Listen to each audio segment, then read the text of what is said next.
Welcome to the deep dive. This is where we take the source material, the notes, the research you've put together, and really boil it down to the essentials. Yeah, getting right to the heart of it. We try to cut through all the noise. Think of it as your shortcut to really grasping a topic. We dig in, explore, and hopefully you get those aha moments. Exactly. We synthesize, connect the dots, help it all click. And for this deep dive, the material you sent over is all focused on, well, a really big one, Atomic Habits. A very popular book, yeah. And our mission today, using the excerpts you gave us, is to really unpack the mechanics of behavior change laid out there. So why these tiny habits are such a big deal, how they actually, function. Right, and the practical stuff, too. Yeah. Strategies for building the good ones, getting rid of the bad ones, basically getting a handle on those fundamental mechanisms. Okay, let's jump right in then, because the material kicks off with a story, doesn't it? Seems pretty central to the whole idea. It really does. It starts with the author's own experience, a pretty nasty baseball injury. Nasty how? Well, we're talking broken nose, facial fractures, even a bulging eye socket, double vision for weeks, and later on, seizures, apparently. Really serious stuff. Wow. That sounds incredibly rough. The recovery must have been just grueling. Oh, absolutely. The excerpts paint a picture of a really long, slow climb back. It took months before he could even drive again. Just basic things. Yeah, and physical therapy involved painstakingly relearning basic movements, things we totally take for granted, like being knocked right back to zero. So this wasn't one of those overnight comeback stories you sometimes hear? No, definitely not. Yeah. The material's really clear on that. It says his journey wasn't about one single defining moment. It was more a gradual evolution, a long series of small wins and tiny breakthroughs. Small win? He realized the only way forward, the only way to make any progress, was to start small. That was the key insight. And that idea, starting small, it stuck with him. He applied it later. Totally. That whole approach, focusing on these tiny, consistent steps, it became a core principle. He used it when starting his business, and crucially, when writing the actual book. It's deeply rooted in that recovery. It really reframes how you think about progress, doesn't it? Less about huge leaps, more about just nudging forward consistently. Which leads perfectly into the idea of compounding. The material talks about results being lagging measures of your habits. Lagging measures, meaning what? Like the effects show up later? Exactly. Your bank account balance today, that's a lagging measure of your financial habits. Your weight, lagging measure of eating habits. Yeah. Your knowledge, lagging measure of learning. The material puts it bluntly, you get what you repeat. You get what you repeat. Huh. That's pretty stark. It sounds almost inevitable, good or bad. Well, over the long haul, yeah. Think about the compounding effect of tiny choices over, say, 10, 20 years. It's huge. Like spending a little less than you earn. Or getting to the gym most weeks, even when you don't feel like it. Or reading a bit each day. These seemingly tiny battles, repeated day after day, they really do define your future self. So time basically acts like an amplifier for these small habits. It magnifies the margin between success and failure. A small positive habit, repeated, huge advantage over time. A small negative one creates a massive deficit. But, and this is the kicker, you often don't see that impact right away. Right, and that's where it gets so frustrating. You're putting in the effort, making changes, and it feels like nothing's happening. And that specific frustration, the material gives it a name. The Valley of Disappointment. The Valley of Disappointment. Okay. Yeah, it's that early phase, days, weeks, maybe months, where you're doing the right things, but the results just aren't visible yet. Feels like you're just spinning your wheels, That's absolutely the point where you're most likely to just throw in the towel. For sure. But the material stresses, this is just how compounding works. The really powerful outcomes are always delayed. And that delay is precisely why building lasting habits is so hard. We're wired for immediate feedback, but the biggest payoffs take time. So the effort isn't actually wasted, it's just building up pressure somewhere. Exactly, it's being stored. That leads to the next idea. The plateau of latent potential. Plateau of latent potential. Yeah, you feel like you're flatlining, not improving, but all that consistent work is doing something. It's accumulating potential. And the ice cube analogy really nails this, doesn't it? Oh, it's perfect. Think about heating an ice cube from, say, 25 degrees Fahrenheit up to 31. Still ice. Nothing looks different. Right. But the energy, the heat, it wasn't wasted. It was being absorbed, stored within the ice. Then, bam, at 32 degrees, the change happens seemingly all at once. So what looks like overnight success from the outside Is really the result of all that consistent, often invisible, work done before the breakthrough point. You, the one putting in the heat when it felt useless, it wasn't overnight at all. That really shifts the focus, doesn't it? Away from just the final outcome and onto the process. And that leads to another interesting, maybe slightly counterintuitive point in the material. Maybe focusing only on results, on goals, isn't actually the best way to improve. Wait, hang on. Isn't the result the whole point? Why else would we do it? Well, that's how we usually think, right? But the argument here is that the results themselves aren't the core problem. It's the systems that produce those results. Oh, okay. If you only try to fix things at the results level, like crash dieting, it's usually temporary. For lasting change, for improvement, for good, you have to fix the underlying systems.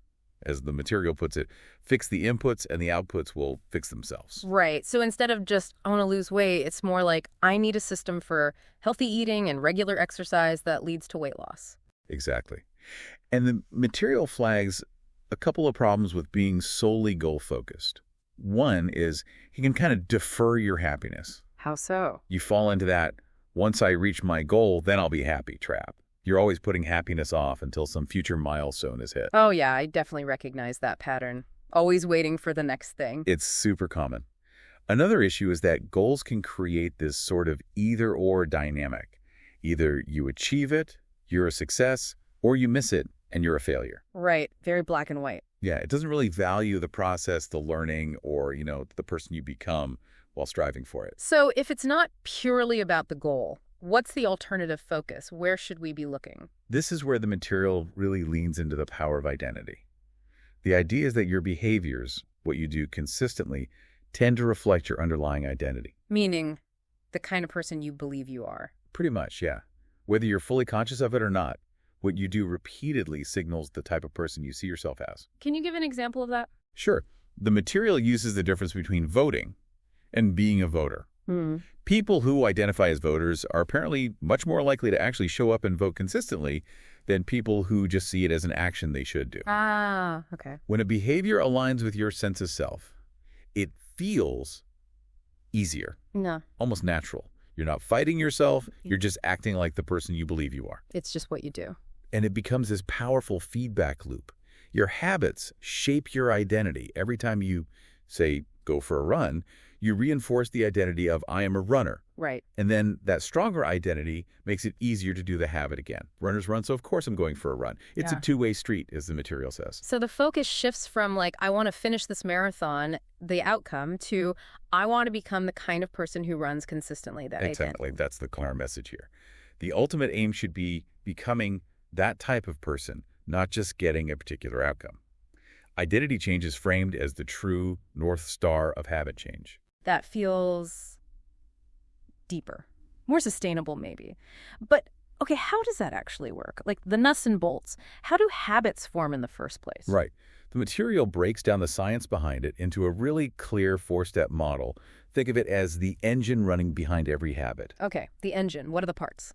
It always follows this sequence: cue, then craving, then response, and finally reward, every single time. Cue, craving, response, reward. Got it. Let's take them one by one. What's the cue? The cue is basically the trigger. It's any bit of information in your environment. Could be visual, auditory, a time of day, an emotion that predicts a potential reward is available. Like seeing a donut in the break room, or your phone buzzing. Exactly. Or even just walking into a certain room. For our ancestors, it was spotting food or danger. For us, it's often tied to modern rewards, social approval, information, comfort. Your brain is constantly scanning for these cues. Okay, so the cue alerts the brain. Hey, payoff potentially available here. Which immediately sparks step 2, the craving. This is the motivation, the desire, the urge to get the reward the cue hinted at. Dopamine plays a huge role here. Dopamine. I thought that was about pleasure after you get the reward. It is, but research shows it's also released heavily in anticipation of the reward. So the craving is that feeling of wanting it that drives you forward. Ah, okay. So cue is the signal, craving is the wanting. What's next? Step 3 is the response. This is the actual habit itself, the thing you do. Picking up the donut, checking the phone, lacing up your running shoes. Right. It's the thought or action you perform. Could be physical or mental. And that leads to the final step. The reward. This is what satisfies the craving. It delivers the benefit, the sugar rush, the information nugget, the feeling of accomplishment, the relief from anxiety. And that reward does two things, right? It satisfies the craving in the moment. And it teaches your brain, hey, that whole sequence cue, craving, response, that worked out pretty well. Let's remember that for next time. It closes the loop. If any of those 4 stages are weak or missing, a habit won't stick. That framework makes it seem quite logical. But here's the thing. Once a habit is formed, it feels totally automatic. Like you don't consciously think through those steps. That's exactly the challenge the material points out. Habits, by design, become automatic, essentially invisible over time. We stop noticing the cues, the remote control just lying there, the specific feeling that triggers snacking. And the responses become second nature. So deeply ingrained, they just seem to happen to us rather than by us. And if a habit is operating non-consciously, if it's mindless, well, you can't improve what you don't even realize you're doing. Yeah, you can't fix what you can't see. Precisely. The material quotes something often linked to Carl Jung. Until you make the unconscious conscious, it will direct your life and you will call it fate. Wow. So the absolute starting point for any behavior change has to be awareness, bringing those automatic patterns into the light. So how do we do that? What tools does the material suggest for boosting that awareness? Well, one really interesting technique comes from, believe it or not, the Japanese railway system. It's called pointing and calling. Pointing and calling, what's that? Conductors there physically point at signals, speedometers, platforms, and call out the status aloud. Signal is green, platform clear. They actually say it out loud. Yeah. The idea is it forces an action that's usually automatic and non-conscious into conscious awareness. By verbalizing it, they have to actually notice it. Even if they've done it thousands of times, it breaks the automaticity. Huh. That's a simple but kind of brilliant way to fight mindlessness. Just naming what you're doing or seeing. It really is. Another very practical tool mentioned is the habits scorecard. Okay, that's involved there. It's super straightforward. You just make a list of your daily habits from the moment you wake up until you go to sleep. Just list them out. Like wake up, turn off alarm, check phone, get out of bed, brush teeth. Exactly. Then you go through that list and rate each habit. Put a plus meet next to positive habits, a blank next to negative ones, and as next to neutral ones. So wake up, check phone, brush teeth, like that. Precisely. The act of doing this forces you to actually see your patterns. You start recognizing the habits themselves and often the cues that trigger them. It's that essential first step of just becoming aware. Okay, so you've done the scorecard. You're more aware of your habits, the good, the bad, the cues. Now what? How do you actually start building the habits you want and breaking the ones you don't? Right. This is where the strategies come in. Yeah. And the material cleverly organizes them around manipulating those 4 steps we talked about: cue, craving, response, reward. The first set of strategies is all about the cue, making good cues obvious and bad cues invisible. Make the cue obvious. How do you engineer that? One powerful method is using implementation intentions. This isn't just saying, I want to exercise more. It's getting specific about when and where. The formula is, I will behavior at time and location. For example, I will meditate for 1 minute at 7 a.m. in my kitchen. So you're pre-deciding exactly when and where it happens. Yes, it makes the time and place the explicit cue. It removes ambiguity and decision fatigue in the moment. The material even mentions writer Jason Zweig feeling restless near his workout time. Like Pavlov's dogs hearing the bell, he'd conditioned himself to the time cue. Training your brain to expect the habit at that specific trigger. Exactly. Another technique building on cues is habit stacking. Habit stacking. This is where you link a new habit you want to form directly to an existing habit you already do without fail every day. Piggybacking on something that's already automatic. Precisely. The formula is, after current habit, I will new habit. You can use your habits scorecard to identify those rock-solid current habits. So like, after I brush my teeth at night, I will floss 1 tooth. Or after I pour my morning coffee, I will set up my vitamins. Perfect examples. You're leveraging the momentum of an established routine. Then there's environment design, which is hugely influential. Changing your surroundings. Yeah, the idea is that small changes in your context, your environment, can lead to surprisingly large changes in your behavior over time. The material references Kurt Lewin's idea that behavior is a function of the person and their environment. We're really shaped by the world around us. And we tend to follow the path of least resistance, right? What's easiest or most obvious. Absolutely. Our senses guide us. So if you want to make a good habit stick, make the cue for it incredibly obvious in your environment. Like leaving your running shoes by the door. Exactly. Or putting fruit in a bowl on the counter instead of hidden in the fridge drawer. Sprinkle triggers for your good habits everywhere. Make the best choice the most visually obvious one. What about the idea of dedicated spaces? Yeah, that's part of redefining your environment. The suggestion is one space, one use. Trying to work from your couch, where you also relax and watch TV, creates competing cues. It confuses the brain about what it's supposed to do there. Right. Having a dedicated space for work or for exercise helps solidify the association. Starting a new habit is often easier in a new environment because you don't have to fight old cues. And for bad habits, you just flip it. Make the cue invisible. Exactly. Cut the bad habit off at the source. Trying to resist temptation constantly drains your willpower. It's far more effective to just remove the trigger from your environment altogether. Hide the cookies, delete the distracting apps from your phone's home screen. Put the TV remote in a drawer. Make the cue harder to see, harder to stumble upon. You're making yourself less likely to even start down the path of the bad habit. What about social cues? People seem like a huge factor. Oh, enormous. The material highlights that we naturally imitate the habits of three main groups. The close, our family, friends, the many, the prevailing culture, the majority, and the powerful, those with status we admire. So we want to fit in, basically. Deeply. Behaviors feel more attractive if they help us belong. Think about how smoking or drinking often starts. It's frequently tied to social groups.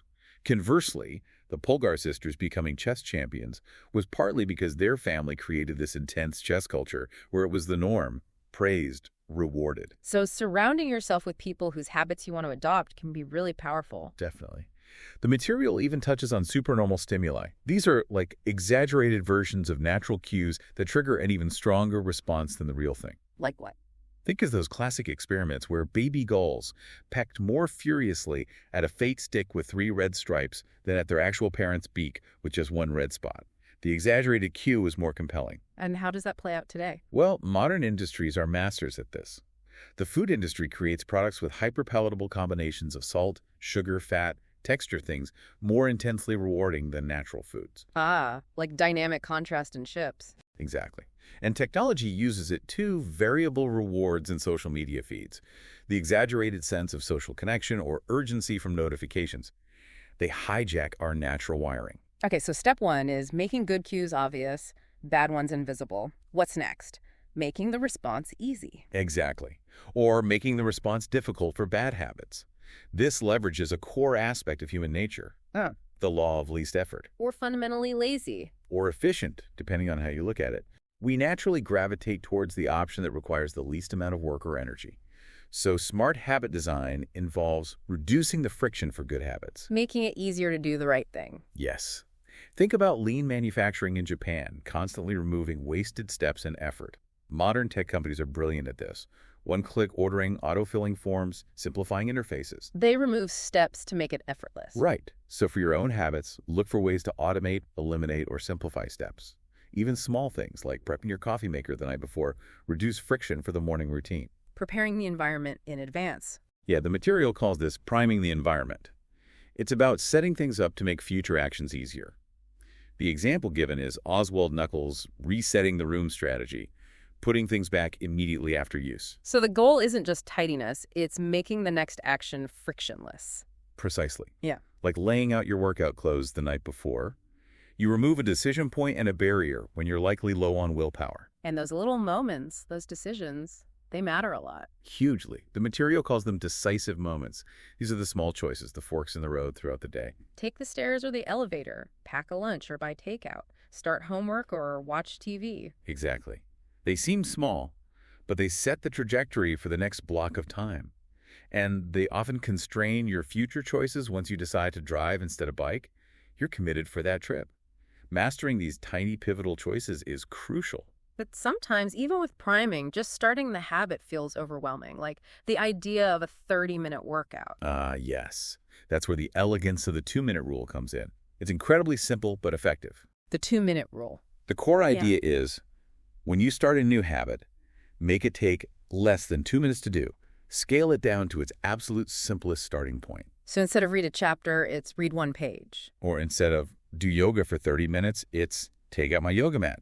Instead of study French, it's open my notes. Just at the very, very first step. Yes. The goal isn't necessarily the full habit initially, it's just to start. Anyone can muster the energy for 2 minutes. It acts as a gateway habit. It gets you on the path. The material stresses.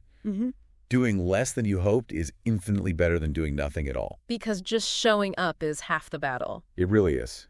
And then you build on that. That's habit shaping. You use the 2-minute rule, but gradually scale up. How does that work? You master the first 2 minutes of the simplest version.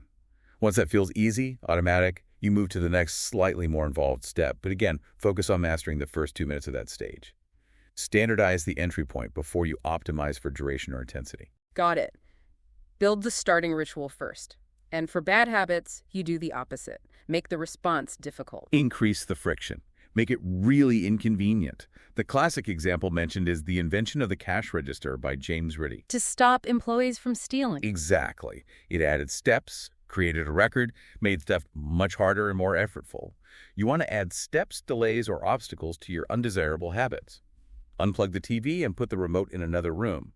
Delete delivery apps and force yourself to cook. Use technology to help, like automatic savings transfers, making it harder to spend that money. Perfect example. You're making the good habit, saving, easy and automatic, and the bad habit, spending impulsively, harder because the money isn't readily available. Okay, so we've covered making cues obvious and visible, and responses easy, difficult. The last piece of the puzzle is the reward, making it satisfying or unsatisfying for bad habits. Right. This taps into another fundamental rule.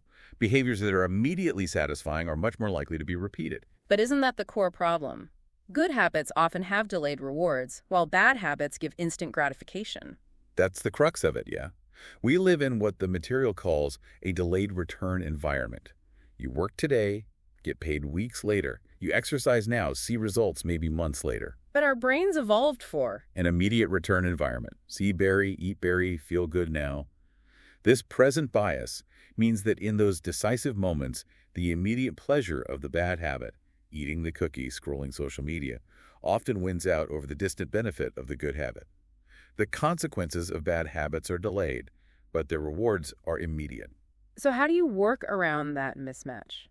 The strategy proposed is to consciously add a little bit of immediate pleasure to the habits that pay off in the long run and a little bit of immediate pain to ones that don't. Engineering immediate satisfaction for good habits, how? Material gives an example of a couple saving for a big trip. Every time they skipped eating out, a habit they wanted to reduce, they didn't just not spend the money, they immediately transferred $50 into a special Europe trip savings account. Ah, so the act of transferring the money became the immediate, tangible reward. Exactly. It linked the sacrifice, not eating out, directly to the progress towards their long-term goal in a way that felt good right now. That's clever. But there's a caution. The immediate reward should ideally reinforce the identity you're trying to build, not conflict with it. Rewarding a workout with a giant slice of cake might feel good, but it sends mixed signals if your goal is health. A relaxing bath, some guilt-free leisure time, maybe tracking your progress, those might align better. Eventually, the intrinsic rewards kick in, feeling better, more energy, but these engineered rewards bridge the gap. What about tracking? Does that provide satisfaction? Oh, absolutely. Habit tracking is highlighted as a really effective way to make progress immediately satisfying. Just checking a box or marking an X on a calendar. Yes, it provides visual proof of your consistency. Seeing that chain of X's grow feels good. It creates its own momentum. You don't want to break the streak. The act of tracking itself becomes a small, satisfying reward. And for making bad habits unsatisfying in the moment. That's tougher. But the main tool here is accountability, making the cost of your bad habit immediate and public. Like having an accountability partner. Or even creating a habit contract. The material mentions Roger Harris's contracts, where he'd have to pay his trainer or wife if he missed a workout, or even wear a rival sports team's hat, a socially painful consequence. Ouch. That hat would work for me. Knowing someone else is watching, knowing there's an immediate social or financial cost to slipping up, is a powerful motivator. It creates an immediate negative consequence, counteracting the usual delayed consequences of bad habits. Some people even use services that automate this. Failing to check in means an embarrassing tweet goes out, or money goes to a cause they dislike. Making the pain immediate. Okay, that covers the 4 laws. Obvious, easy, satisfying. But the material doesn't stop there, does it? It talks about mastery, the long game. Right. Habits are foundational. They automate the basics. But getting really good at something, achieving mastery, requires more. It needs a combination of automatic habits plus deliberate practice. Meaning not just going through the motions. Exactly. It means actively reviewing, reflecting, getting feedback, tweaking, pushing yourself. You can't just rely on habits running on autopilot forever if you want peak performance. And what's the biggest hurdle once you've built the habits, once you're on the path? Interestingly, the material argues the greatest threat isn't failure, it's boredom. Boredom. Really, not lack of talent or something. It seems counterintuitive, right? But the point is, at a certain level, everyone puts in the work. Everyone has decent habits. The people who break through are often the ones who can handle the sheer monotony of practicing the fundamentals over and over and over again, even when it's no longer exciting. They show up even when they don't feel like it. Yes. Professionals feel the boredom just like amateurs, but they stick to the schedule anyway. Mastery requires endless practice, and practice inevitably involves routine, which can feel boring. So how do you manage that? Well, the Goldilocks rule is relevant here. It suggests that we experience peak motivation when we're working on tasks that are right on the edge of our current abilities. Not too easy, not too hard. Just right. Exactly. About 4% beyond your current skill level, apparently. Yeah. That's where you often find that state of flow. It keeps things challenging enough to stay engaged. So keeping the challenge level optimized helps fight boredom. It helps. And while things like variable rewards in games or social media keep us hooked through unpredictability, the Goldilocks principle helps keep productive habits engaging by managing the difficulty level. Finding that sweet spot where success and failure are both possible keeps desire alive. But ultimately, it sounds like there's no escaping the need to just push through the boring parts sometimes. That seems to be the bottom line. The distinction drawn is that amateurs let life get in the way when things get tedious or motivation wanes. Professionals stick to the plan regardless. The key phrase used is learning to fall in love with boredom. Fall in love with boredom. That's quite a mindset shift. It is. The material also adds a quick note about identity. While it's your North Star, don't let it become rigid. Taking pride in being a writer is good, but if that pride stops you from trying a new genre or learning a new skill, because that's not what writers like me do, it becomes limiting. You need a somewhat fluid identity to keep growing. Don't let your identity become a cage. Exactly. And circling back briefly to craving and satisfaction, there's a reflection that we often chase the idea of pleasure, the anticipation, more than the pleasure itself. The wanting is stronger than the liking. Sometimes, yeah. And true satisfaction is framed as potentially being liking wanting. Maybe finding peace means not turning every little observation or desire into an urgent problem to be solved immediately. Your actions ultimately reveal what you truly prioritize. If you say something matters but never act on it, maybe you don't want it enough to make the necessary sacrifices. The reward lies on the other side of that effort. And self-control is hard because delaying gratification often isn't immediately satisfying. Right. Satisfaction is also highly relative. The author's example of getting email subscribers, the thrill of the first 1,000 versus thousands per day later feeling normal, shows how our expectations constantly recalibrate what feels satisfying. Wow. Okay. So quite a journey through these ideas. It really is. We started with that personal story, the injury, and the power of starting small. Yeah, and saw how those small choices compound over time, for better or worse, creating those lagging results. We navigated the valley of disappointment and the plateau of latent potential, understanding that progress isn't always visible, but the work counts, like heating that ice cube. Then shifted focus from just goals to building robust systems, guided by the kind of person we want to become, that identity piece. Unpack the engine of habits.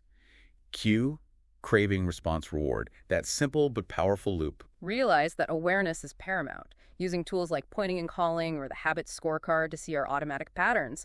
And then dove into the practical strategies built around those 4 laws, making good habits obvious, easy, and satisfying, and bad habits invisible, difficult, and unsatisfying. Using things like implementation intentions, habit stacking, environment design, the 2-minute rule, habit tracking, accountability partners. Lots of tools there. And finally, looked beyond just building habits to the realities of mastery, dealing with boredom, finding the Goldilocks zone, and the difference between amateurs and pros, plus those reflections on identity, craving, and satisfaction. So for you listening, the big takeaway seems to be that changing your behavior isn't just about brute force willpower. It's about understanding these underlying mechanisms and then intelligently designing your habits and your environment to work with your nature, not against it. Absolutely. It provides a really clear framework for intentional change. And that final thought about satisfaction, liking, wanting, that's a really powerful lens to turn on yourself, isn't it? Yeah, think about it. Are you pouring energy into chasing things you want, maybe because the cues are strong or the craving feels urgent, but that don't actually deliver lasting liking or genuine satisfaction? Or perhaps more proactively, can you find more satisfaction, more inherent liking in the small, consistent actions themselves? What's one small, maybe even boring habit related to who you want to become that you could commit to falling in love with, doing consistently, day after day, knowing that repetition might just redefine your own personal fate?